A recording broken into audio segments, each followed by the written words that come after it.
우리의 이야기에서 카메라맨에게 즉시 촬영을 중단하라고 요구한 그는 모든 사람을 혼란스럽게 만들었고 장비를 부술 것이라고 협박하기도 했습니다. 그 후 민봉구의 시체를 해인 회장 옆에 놓았고 그도 젊은이가 자신의 동생과 무엇을 하려는지 물어보았습니다. 진우가 대답하지 않자 그는 큰 소리로 외치며 시간이 많지 않다고 경고했습니다. 그렇게 S랭크 회복 사냥꾼의 그림자는 성공적으로 소환되었고 일본의 사냥꾼들은 다시 섬으로 돌아가 싸울 명령을 받았습니다. 그들 중 한 명은 고루이의 목숨을 빼앗은 괴물에 대해 여전히 두려움을 느끼고 있었으며 그들은 직접 맞닥뜨리지 않았기에 이런 엉뚱한 명령을 내릴 수 있다고 생각했습니다. 하지만 관리자는 킹이 이미 죽었다고 알렸습니다. 그는 진우에게서 강한 힘을 지닌 고토 회장조차도 이길 수 없었다는 사실을 믿을 수 없었습니다. 한국의 사냥꾼들은 이제 민의 능력이 죽은 자의 힘을 마음대로 사용할 수 있다는 것을 이해하게 되었습니다. 이는 단순한 소환 마법이 아니었습니다. 말없이 봉구는 동료를 치료하러 갔습니다. 진우는 방금 일어난 그림자에게서 내 힘을 사용하라는 목소리를 들었습니다.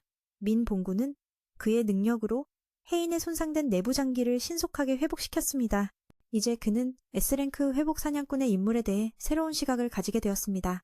아무런 지시를 내리지 않았지만 그는 여전히 도움을 필요로 하는 사람에게 다가가 치료했습니다. 그는 정말 따뜻한 사람입니다. 이제 모두가 그가 카메라를 끄라고 요청한 이유를 이해했습니다. 만약 다른 사람들이 이 장면을 본다면 분명히 많은 논란이 일어날 것이기 때문입니다. 최동희는 민의 특별한 능력에 대해 두려움을 느끼고 윤호는 진우가 사냥꾼의 길을 계속 걷는다면 봉구가 매우 유용할 것이라고 말했습니다. 이 그림자는 전투의 판도를 바꿀 수 있도록 도와줄 것입니다. 그러나 그는 동생이 전쟁터에 나가는 것을 매우 싫어한다는 것을 알고 있었습니다. 그는 자신의 어깨에 손을 얹으며 민에게 봉구가 다시 전투에 나서지 않기를 바랐습니다. 그러자 봉구는 그가 예전에 빨간 문에서 손을 얹었던 것처럼 자신에게도 손을 얹으라고 했지만 이번에는 명령이 아니라 간청이었습니다. 진우도 처음부터 그렇게 하는 것이 가장 좋다고 생각했습니다. 그래서 그는 민 봉구에게 가서 그의 그림자를 해제했습니다. 마지막 순간까지 민 봉구는 나머지 사냥꾼들에게 작별 인사를 하듯 미소를 지었습니다. 이를 본 해인은 눈물을 흘리며 일본에 있는 고인에게 감사의 말을 전했습니다. 한국의 사냥꾼들이 여전히 살아있다는 소식을 들은 일본 측은 매우 분노했습니다. 그들은 진우가 킹을 처치했다고 보고받았지만 이상하게도 그가 왜 여기에 있는지 의문을 가졌습니다. 그는 등록 명단에도 없었고 S랭크 사냥꾼 10명 중 7명이 이미 사라졌습니다. 관리자는 계속 싸워야 할지 물으며 만약 더 많은 사람들이 죽는다면 국내에서 발생하는 차원문들에 대처하는 데 큰 영향을 미칠 것이라고 우려했습니다. 이는 글로벌 힘의 균형을 무너뜨릴 수 있는 상황이었습니다. 이에 그는 즉시 철수하라는 지시를 내렸습니다. 짓궂은 감정으로 섬 주변 해역에서는 개미들이 통제 불능 상태에 빠졌습니다. 한국의 사냥꾼들은 방어를 담당하며 힘겹게 저항하고 있었습니다. 그들은 여왕개미를 처치했다고 생각했지만 상황은 전혀 그렇지 않았습니다. 여왕과 킹을 잃은 개미들은 뭘 해야 할지 모르고 퍼져나가고 있었습니다. 파괴의 현장에서 S랭크 사냥꾼들은 아버지를 안전하게 구출하기 위해 급히 도망치고 있다. 그들의 눈앞에는 걱정스러운 장면이 펼쳐지고 림티가우는 자신이 자네를 치우겠다고 외친다. 그들의 현재 힘으로는 오히려 방해가 될 뿐이다. 이때 진우는 어둠의 군대에게 전장을 휩쓸고 있는 중이다. 놀랍게도 아직 태어나지 않은 알들이 그에게 많은 경험치를 안겨준다. 진우는 긴 검을 꺼내어 남은 즐거움을 만끽한다. 그리고 파괴의 번개가 뿜어져 나와 괴물들을 무찌른다. 이 무기를 먼지에 쌓이게 두는 것은 정말 낭비라는 생각이 들어 사용하게 되었다. 악마의 대검답게 그의 레벨은 계속 상승하고 레벨 100에 도달하자 직업이 어둠의 군주로 바뀌고 역경을 이겨낸 자라는 칭호도 받게 된다. 현재 그의 능력치는 무적이다. 그는 적에게 다가가고 죽었음에도 불구하고 끔찍한 기운을 내뿜고 있는 적을 보며 느낀다. 그는 영혼을 도발하려고 하다가 갑자기 자신이 어둠에 빠진다. 진우는 아무것도 느끼지 못해 그림자가 추출되는 동안 무언가가 일어났다고 생각한다. 그의 말이 끝나자 모든 것이 정상으로 돌아온다. 어둠의 힘이 응축되어 다시 한번 킹개미가 태어난다. 그 기운은 위험이 넘친다. 진우는 실패했다고 생각했지만 다른 개미들의 영혼을 도발하려던 그 순간 누군가가 그를 부른다. 왕이여!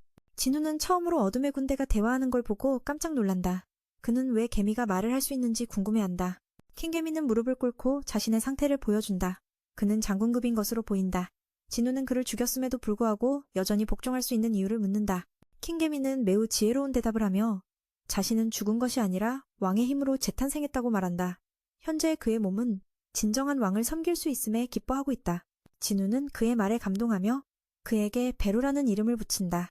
그리고 주위의 모든 개미를 도발한다. 지금 육지의 사냥꾼들은 날아다니는 개미들과 맞서 싸워야 한다. 그들은 마지막 방어선에 서 있으며 하나라도 성에 들어가면 큰 피해를 줄 수 있다. 그들은 힘을 합쳐야만 한 마리를 처치할 수 있다. 현재 베로는 약 4,000마리의 개미가 도망치고 있다고 추정한다. 진우는 그에게 처리할 수 있는지 묻자 주인님의 뜻이라면 무엇이든 할 수 있다고 대답한다. 진우는 명령을 내리자 베루는 전선으로 돌진한다. 사냥꾼들이 공격을 지휘하고 있는데 몇 마리의 일개미가 그들을 겨냥하고 있다. 다행히도 베루가 그들을 가로막고 분쇄한다. 진우는 그 장면을 보며 그것이 진우의 힘임을 짐작한다. 킹 개미는 번개처럼 움직이며 빛의 흔적을 남긴다. S랭크 사냥꾼들은 힘겹게 빠져나오고 있지만 끊임없이 공격하고 있다. 헬리콥터가 더 이상 버티지 못할 것 같던 순간 번개가 치며 모두 안전하게 탈출한다. 그들이 돌아보니 진우가 빛의 용 위에 타고 있는 모습을 보게 된다. 결국 한국으로 돌아온 진우는 대부분의 개미들을 처치하며 승리를 거두었다. 사냥꾼들은 기뻐하며 피해는 최소화되었다. 최상급 사냥꾼들은 무사히 돌아왔고 아버지는 여전히 혼수 상태지만 더 이상 위험하지 않다. 제4차 두우섬 정복작전이 막을 내렸다. 이틀 후 중국 해안에서는 개미의 자네들이 나타나기 시작했다. 그들은 마법사 사냥꾼들을 호출하려 했지만 중지되었다. 영웅인 중신이 몸을 움직이려 하면서 두 자루의 검으로 엄청난 힘을 발산한다. LJ 강은 날아오는 개미들을 물고기로 만들었다. 하지만 그는 킹 개미와 싸우고 싶어 했다. 그 다음날 사냥꾼 협회는 희생자들을 위한 장례식을 거행했다. 많은 사람들이 참여했으며 그중 진우도 있었다. 그는 민봉우를 위해 꽃을 바친다. 그는 두우섬 공격에서 큰 공로를 세운 인물로 평가받지만 일부 시민들은 그가 처음부터 전투에 참여했다면 누군가 죽지 않았을 것이라고 비난했다. BCH는 그에게 가서 자랑스럽게 생각하라. 세상이 뭐라고 하든 너는 재앙을 끊는 사람이다 라고 말한다. 아버지 하인도 회복되어 진우를 바라보지만 다가가지 않는다. 회장 건희는 진우에게 감사의 말을 전한다. 진우는 만약 자신이 더 일찍 왔더라면 민봉우가 죽지 않았을 것 같다는 생각을 한다. 하지만 그는 많은 사람들을 구했다는 사실을 깨닫는다. 이 전투는 사냥꾼으로서 큰 업적이다. 협회는 그에게 원하는 보상을 준비할 것이다. 그뿐만 아니라 사건 이후 그는 앞으로의 계획이 있는지 묻는다. 전 세계는 진우의 압도적인 힘을 알게 되었고 많은 세력들이 그에게 접근할 것이다. 따라서 진우는 그 힘을 어디에 사용하고 어떤 목적으로 사용할 것인지 궁금해한다. 그는 잠시 생각하다가 자신의 길드를 만들겠다고 결심한다. 한편 청소를 담당하는 사냥꾼들은 개미 둥지에 있었고 그들은 살아남은 개미가 없도록 하려고 했다. 그러던 중 그들이 알지 못했던 인물이 나타난다.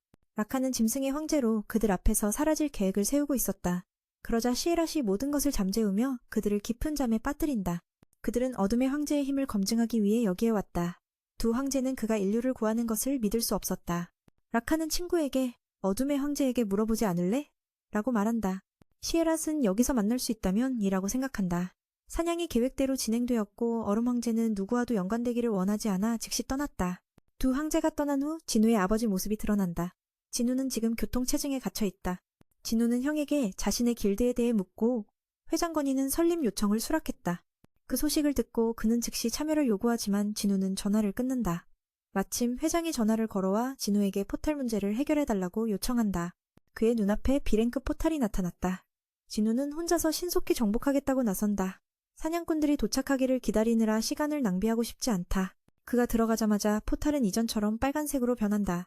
진우는 그 변화를 느끼고 진지해진다. 그는 집에서 늦어지면 어머니가 화를 낼 것 같아 모든 괴물을 신속하게 처치해야겠다고 결심한다. 현재 어둠의 군대가 매우 많고 베루도 함께하고 있다. 진우는 청소가 그리 힘들지 않을 것이라고 생각한다. 밖에서는 아버지 하인이 혼란스러워하며 조이 종인과 자신의 유년 시절을 회상하고 있다. 나는 헝거가 사냥을 위해 태어난 존재라는 것을 좋아해. 그리고 던전은 큰 물고기가 작은 물고기를 삼키는 세계야. 사냥꾼은 언제든지 먹이로 변할 준비가 되어 있어야 해. 각자의 전투 목표는 달라. 어떤 사람은 가족을 지키기 위해, 어떤 사람은 자신의 힘을 증명하기 위해 싸워. 모두가 꿈꾸는 것을 이루기 위해 노력해야 해. 붉은 문을 지나 진우는 두 줄의 병사 사이를 걸어가며 다음 먹이가 무엇일까